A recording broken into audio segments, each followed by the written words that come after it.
Friends, कल आपने जाना हिंदी कहाँ से आई, कहाँ से हमने उसकी शुरुआत की या कहाँ से हिंदी जो है लिया गया है। हिंदी दिवस हम कब मनाते हैं, विश्व हिंदी दिवस कब आता है, अंतर्राष्ट्रीय हिंदी दिवस कब आता है। प्लीज़ आप कमेंट करके बताइए। मैं आपसे क्वेश्चन पूछती हूँ कि हमारा विश्व हिंदी दिवस कब मनाया जाता है और हिंदी दिवस कब मनाया जाता है। कमेंट बॉक्स में कमेंट करिएगा, मुझे बताइएगा। चलिए आगे शुरू करते हैं। वर्णमाला जानने से पहले हम जान लेते हैं वर्णमाला में 2 अक्षरों से बना है, शब्दों से मिलकर बना है वर्णमाला। पहला होता है वर्ण और दूसरा होता है माला। वर्ण क्या होता है, वर्ण के बारे में जानते हैं। वर्ण हमारा, वर्ण कहो या ध्वनि कहो, वर्ण हम उसके लिखने के रूप को कहते हैं और ध्वनि उसके बोलने के रूप को कहते हैं।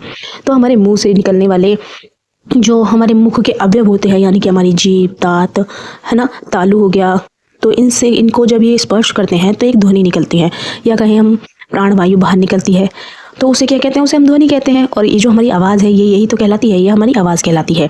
तो हम कह सकते हैं कि भाषा की सबसे छोटी या फिर वाक्य की सबसे छोटी इकाई, या आप कह सकते हैं लघुतम इकाई को क्या कहते हैं, हम ध्वनि कहते हैं। यानी कि एक ऐसी चीज़ जिसके टुकड़े ना किए जा सके, हम उसे तोड़ थोड़ी ना सकते हैं, एक ही तो रहता है।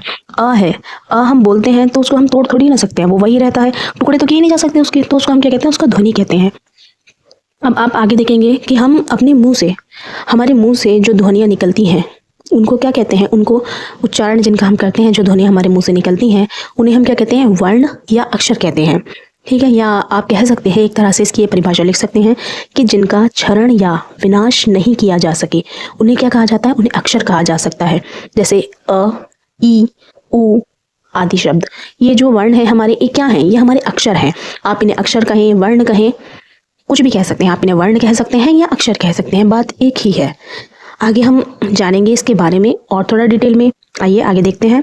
यहाँ पर है आपका भाषा की सबसे बाह्यतम या बड़ी इकाई, यानी कि भाषा जो हमारी होती है उसकी सबसे ब्रह्मतम या बड़ी इकाई क्या होती है। ब्रह्मतम इकाई यानी कि जो उसकी मूल है वो क्या है, वाक्य है। भाषा, जो हम भाषा बोलते हैं उसको क्या बोलते हैं, उसमें वाक्य ही तो बोलते हैं। तो वाक्य जो है हमारा, वाक्य ही इसकी सबसे बड़ी इकाई होती है। और वर्ण या अक्षर, ये दोनों क्या है, समानार्थी शब्द हैं। या तो हम वर्ण कह लें या अक्षर कह लें, मतलब क्या है, मतलब तो एक ही है। तो ये दोनों हम समानार्थी शब्द इन्हें समझ सकते हैं। आगे बढ़ते हैं। अब हम देखेंगे आपके वर्ण जो हैं ये कितने प्रकार के होते हैं। वर्ण हमारे 2 प्रकार के होते हैं, स्वर और व्यंजन। आगे हम पढ़ते हैं, इसी तरह आगे बढ़ते रहिए। स्टे ट्यून्ड, अगली वीडियो में आपको हम बताते हैं वर्ण के प्रकार, विस्तार से हम आपको बताएंगे। धन्यवाद, थैंक यू।